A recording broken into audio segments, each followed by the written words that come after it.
Now, good evening, kids. Now, how about I chill you to your bone? Now, see before you sleep. Now, with a scary story. No, it's the in a good way, I mean.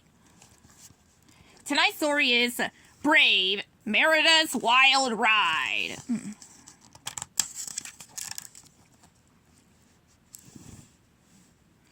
It was a soggy, stormy afternoon. Merida sat in the stables reading from an old book of Highland tales. She and her horse, Angus, wanted to go for a ride. If only the weather would clear up. Look at this picture of a brownie, Merida said. The book says they're little goblins who cause mischief unless you keep them well fed. Sounds like my brothers. Angus snorted, shaking his head. It was clear he wanted nothing to do with magical creatures, especially after their last encounter. Even though Merida had been able to transform her mum back from a bear to a human, Merida had learned that magic was not to be taken lightly. Merida ran on until the raindrops slowed and the clouds began to scatter. Come, lads, said Merida to Angus. The sun's breaking through. Let's go for a ride. They galloped across the bridge and down the hill. But just as they reached the woods, Merida saw a flash, a great dart through the trees. What was that? She cried. Angus didn't want to follow it, whatever it was. Don't be a ninny, Merida, she chided him. Let's see, I'm sure it's not a bear. But what was it? Merida guided Angus into the woods, keeping her eyes open for another glimpse of the creature.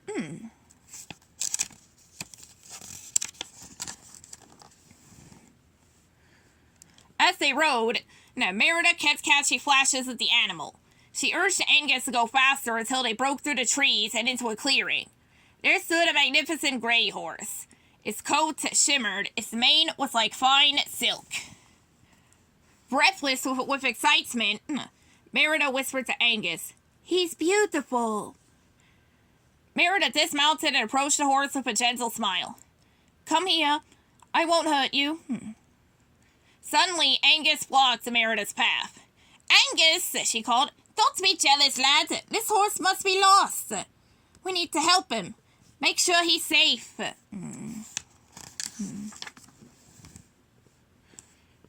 Merida cooed into the gray horse, and it responded with a soft whinny. "See, Angus? He's friendly." Merida stroked the new horse's nose playfully. "Let's see, now I'll ride it back to the castle. And you follow close behind, okay, Angus?" Merida had a spare bridle in Angus's pack, but she decided not to use it. She didn't want to spook the horse with unfamiliar reins.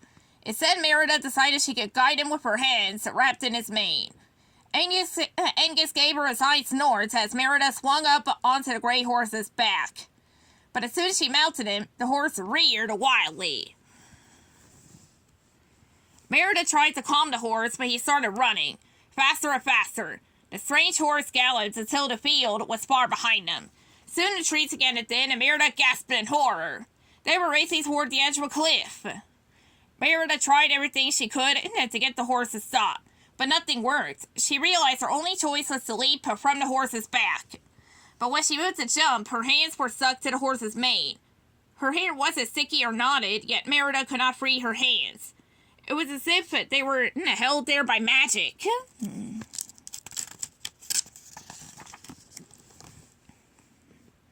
Merida tried to slide off the side of the horse, but nothing could free her hands from his mane. She thought she was out of options. Then suddenly the runaway horse brushed against the trunk of a tree. As the trapped rainwater fell down around Merida. Effortlessly, one of her hands came loose. But Merida's other hand was still stuck. Merida did the only thing she could think of. "Angus!" she cried. "Help!" Merida could only hope that her friend had heard her cry.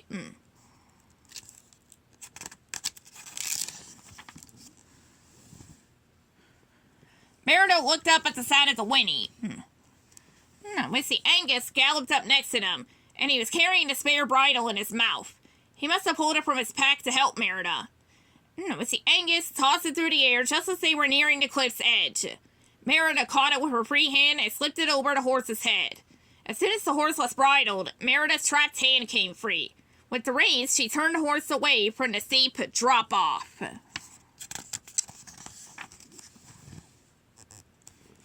Let's see. Now that the horse had calmed down, Merida guided into a safe path beside the sea. As they reached the shore, the horse finally slowed to a stop. Grateful, Merida jumped off. Natalia stood quietly. Merida looked in his eyes for an answer about what had caused the wild ride. It was clear to her that this was no ordinary horse. It must be a creature of magic. Merida removed the bridle and whispered quietly, "What are you?" But the horse did not reply. He simply moved his head softly, as if he was nodding, before galloping down the misty shoreline and into the water. Merida frowned as she watched him as the horse raced deeper into the sea. He seemed to disappear into fog. Merida mounted Angus and returned home. She was glad that the strange horse had not harmed her, but she wanted an explanation for her wild ride.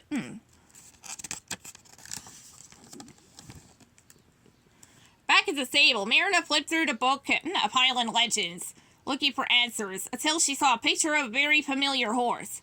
"Look!" She showed the book to Angus. "It's a Kelpie!" See, the book says, "Once the bridle is placed on a Kelpie, the water horse will do your bidding." Angus snorted in disbelief. "Don't worry, lad," Merida said. "I won't be riding another one anytime soon.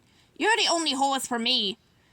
Angus nuzzled his head against Merida's hand and said to reply that she was the only girl for him. The end.